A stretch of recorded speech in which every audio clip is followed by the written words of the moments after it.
Hey guys, it's Evilswarm here, the Baron's Finest, getting you all a deck profile of a very special deck that wound up doing some work for me this past weekend at the Rosemont Regional in Illinois.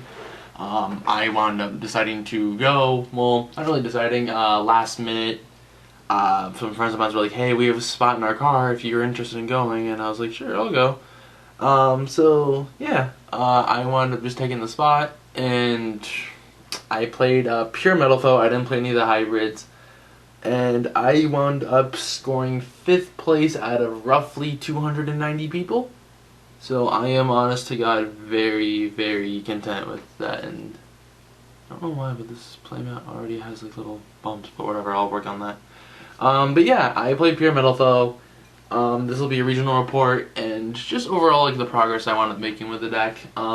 So the night before, I was just at my locals. I was just testing this list, considering I'm going to the Indy Regional next weekend at the time I'm recording this, and I was debating between either Mermails or Metalfoes for that. And a bunch of my friends at my locals were like, "Oh, play Mermail. Mermail's better than Metalfoes. Metalfoes is really weak right now." And then a few few selective of my friends were like, "Play Metalfoes. Metalfoes is really good. The deck plays itself really well." And honestly, after playing the deck, I kind of understood that. I wound up not losing any games until round 5, I believe it was. Yeah, round 5 was when I went to my first game 3, and then kind of didn't go back to that for another round or so. But the deck was honestly really fantastic. I liked Metalfoes a lot. I think this deck is really good. As for the matchups, I wound up in round 1 playing Evilswarm, which was predicted to be a bit of a deck there, because of all the blue eyes, and everybody was like, "Oh, blue eyes is gonna be the best deck," or BA.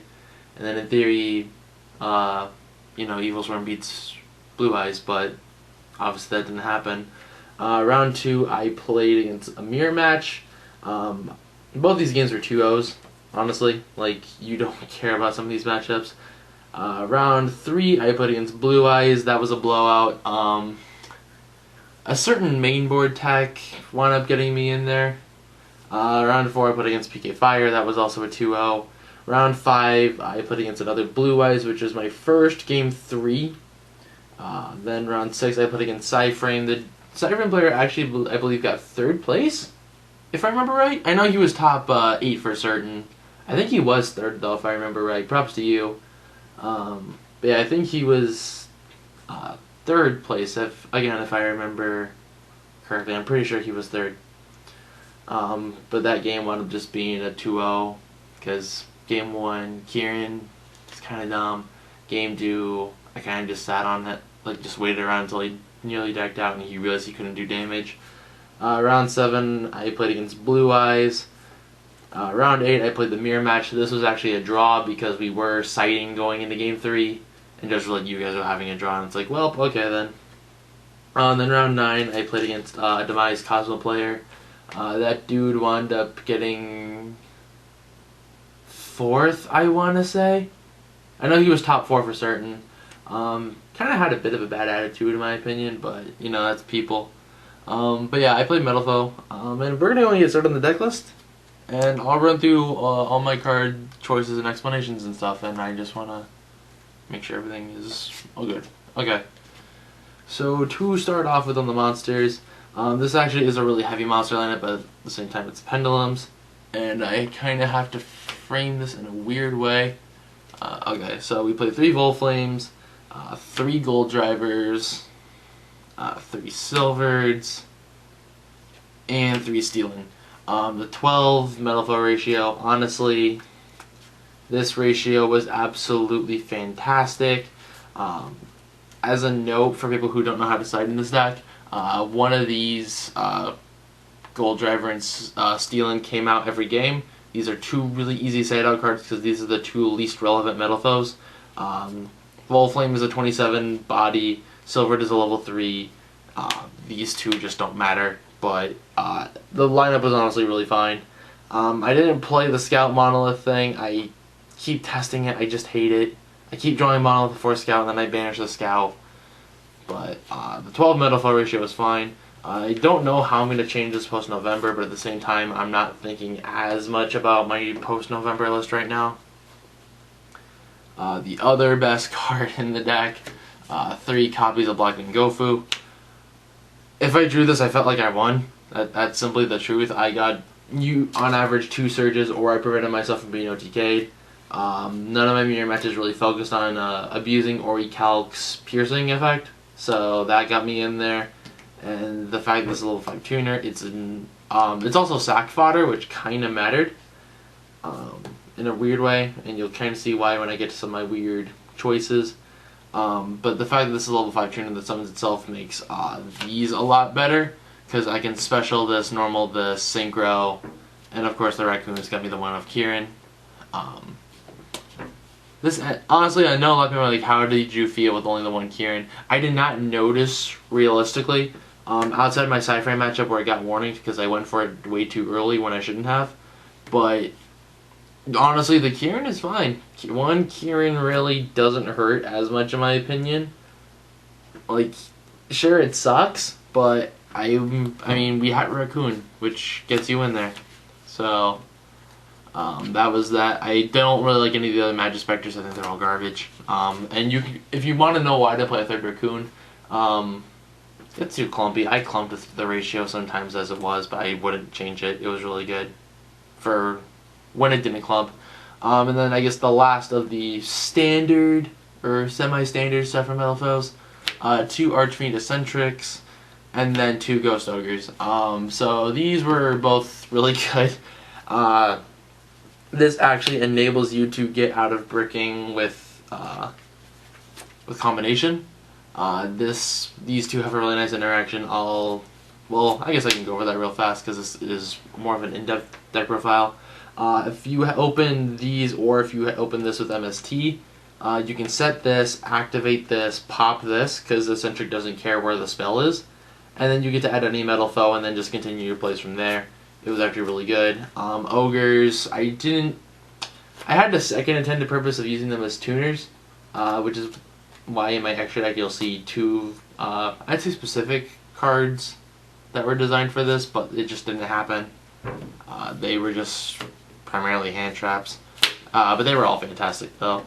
And then for the techs, I guess as you would call them, we played 1 Vanity's Fiend, 1 Amorphage Sloth, and then 2 copies of Thunder King Ryo.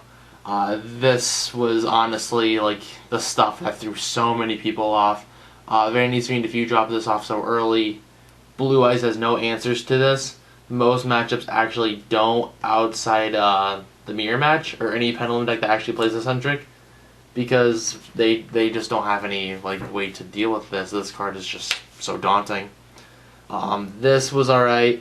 This actually helped me out a lot against my PSY-Frame matchup because he had Circuit, and I literally just left this in defense and then just like kept trying to kill him with other things, and he was like, well, I can't synchro because Sloth was on board.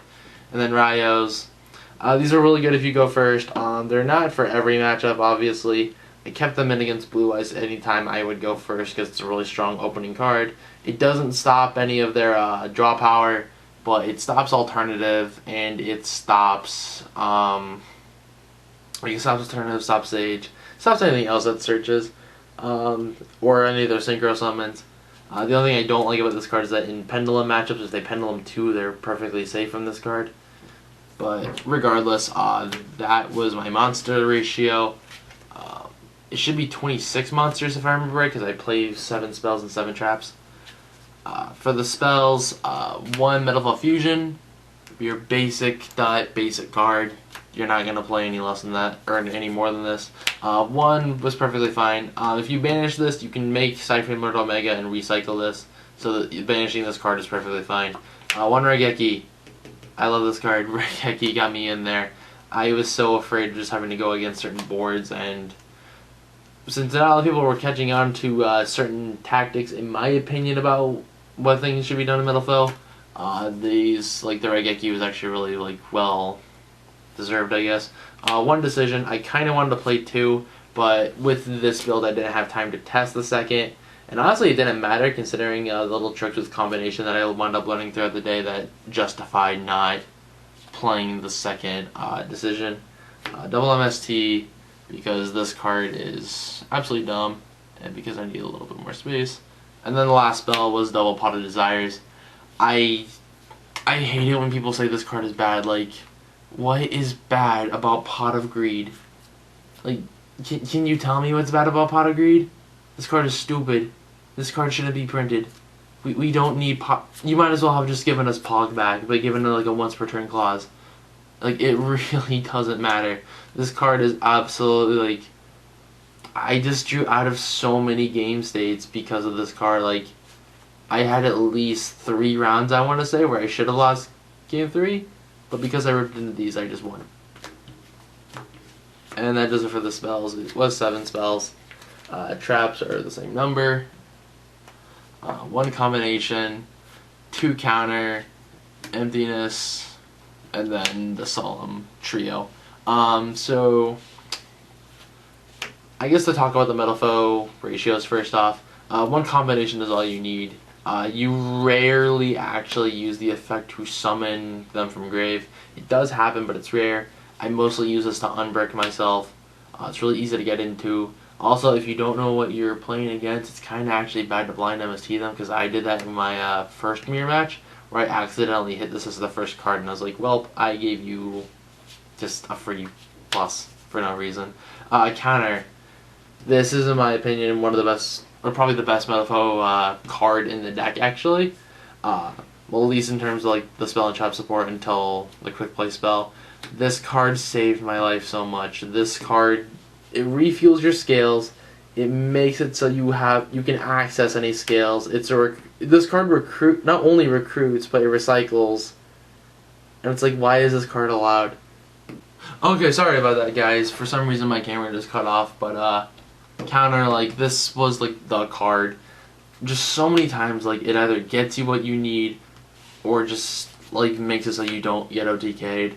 Counter, I don't feel like I'm ever gonna go less than 2 counter. Even post all the new support, counter is like the card. Emptiness. Funny story, I actually played this in a way that most people would say is incorrect, where usually the idea behind playing Vanny's Emptiness is you establish a board and then you flip the emptiness. I just straight up did it before my opponent even did anything.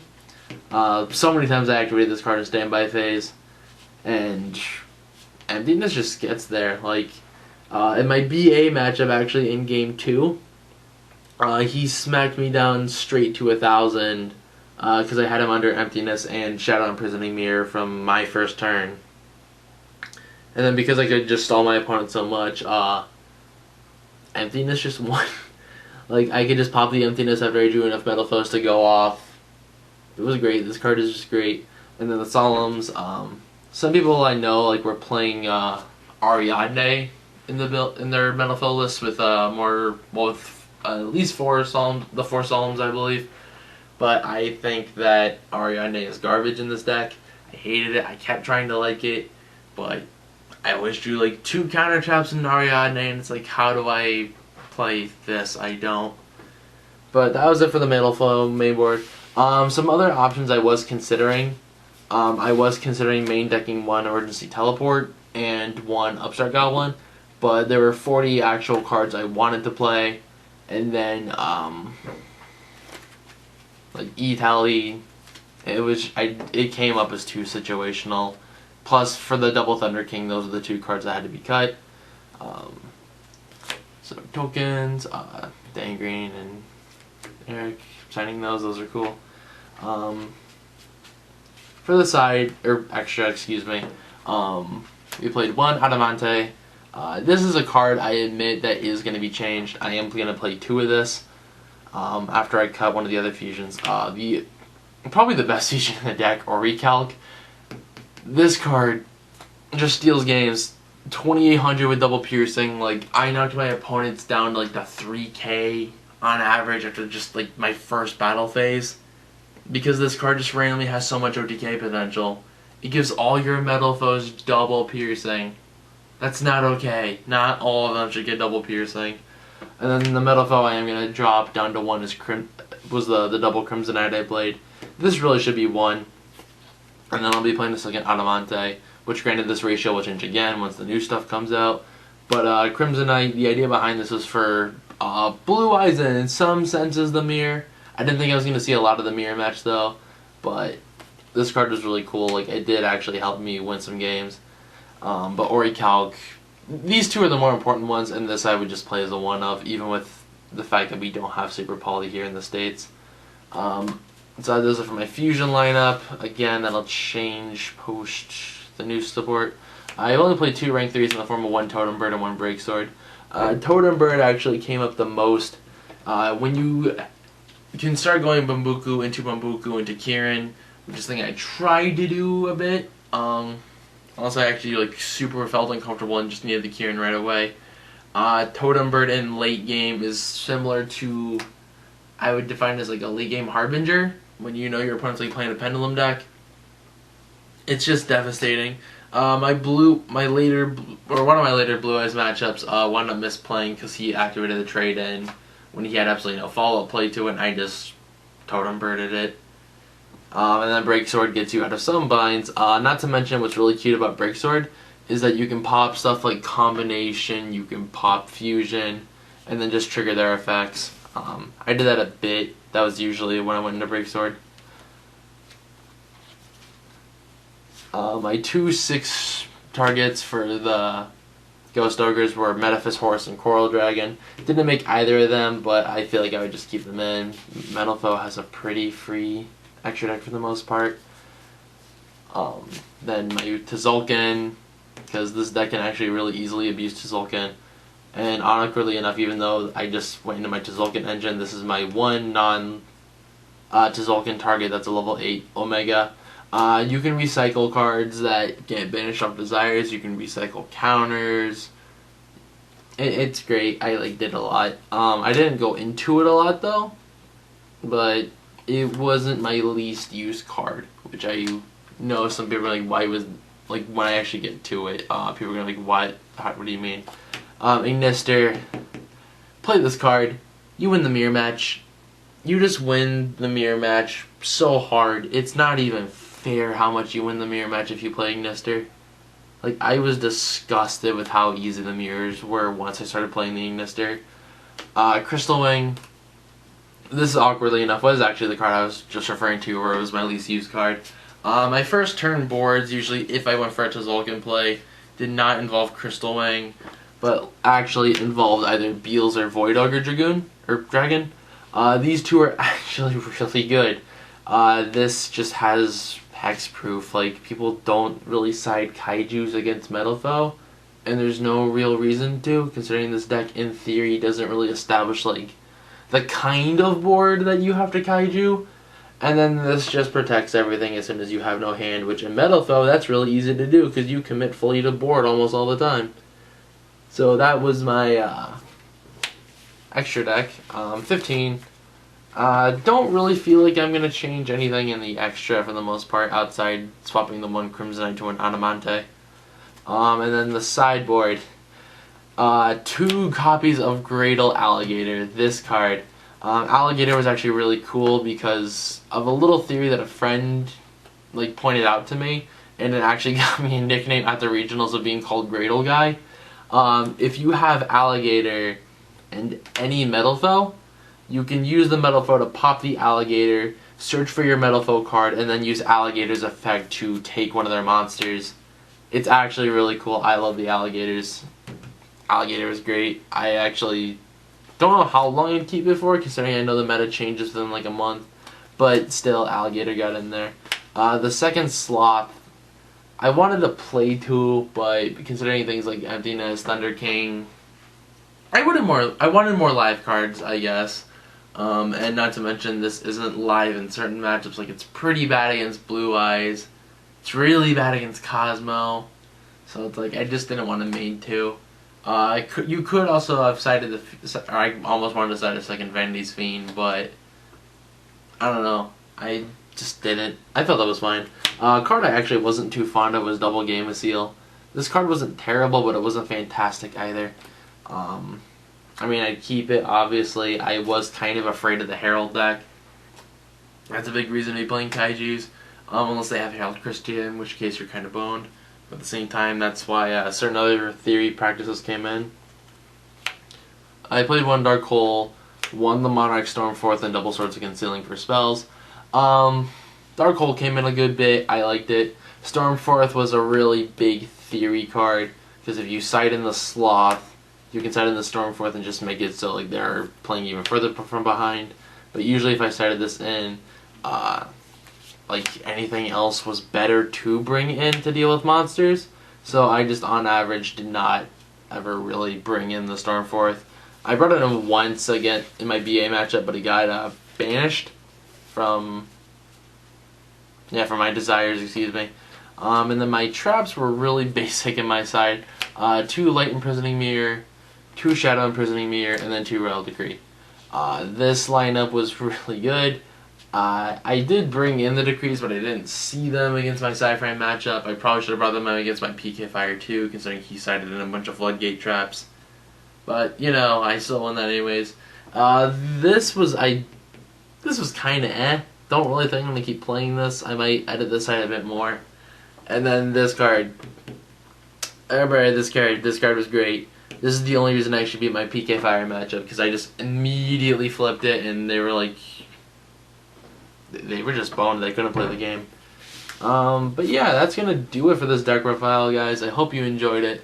If you did, please be sure to leave me some feedback. Yeah, I am going to be profiling another deck for you guys after the Indie Regional, whatever I decide to play for that. I'm not sure what exactly I'm going to be playing. If I had to guess, though, I would say it's most likely going to be... Actually, I just completely lost my train of thought. Wow, go me. But I'm going to be playing probably Mermails at the Indie Regional and then playing this in side events. So yeah, if you'll be at the Indie Regional, I hope to see you guys there. If not, then... Oh, but this list honestly was really solid. For people who were wondering what top 4 was like, there were 2 Demise Kozmo, 1 Metalfoes, and 1 Blue Eyes. I unfortunately got 5th place, so I wasn't the top 4 Metalfoes. But I was the 5th place Metalfoes, meaning I was the 2nd best performing Metalfoes there. And everybody was actually asking me all over the event, like, hey, can I look at your Metalfoes list? I'm really curious about it. Like, they liked my tags. And I guess shoutouts, because I need to give out some. Shoutouts to, first off, my friend Zach, because he was the one that told me about the Gradle Alligators. And I really like the theory behind it. Shoutouts to JJ for last minute letting me know that they had a ride for me to go to the regional. Shoutouts to Aaron, because he was the one that got me to play the Sloth, the Vanity's Fiend, and the Thunder King. And then last but not least, shoutouts to my boy Franklin. If it wasn't for him, I literally would have just slept in and done nothing all day. But he was like, you know what, go have fun, go play in this regional. I was like, fine, I'm going to go do it. You know, like, don't think I'm going to top. I'm just going to have my usual, I lose 3 rounds in a row curse, and then I play on the bubble and lose. But I finally broke the curse, got my invite, and I'm excited. So that's going to do it for now, guys, and until next time, peace.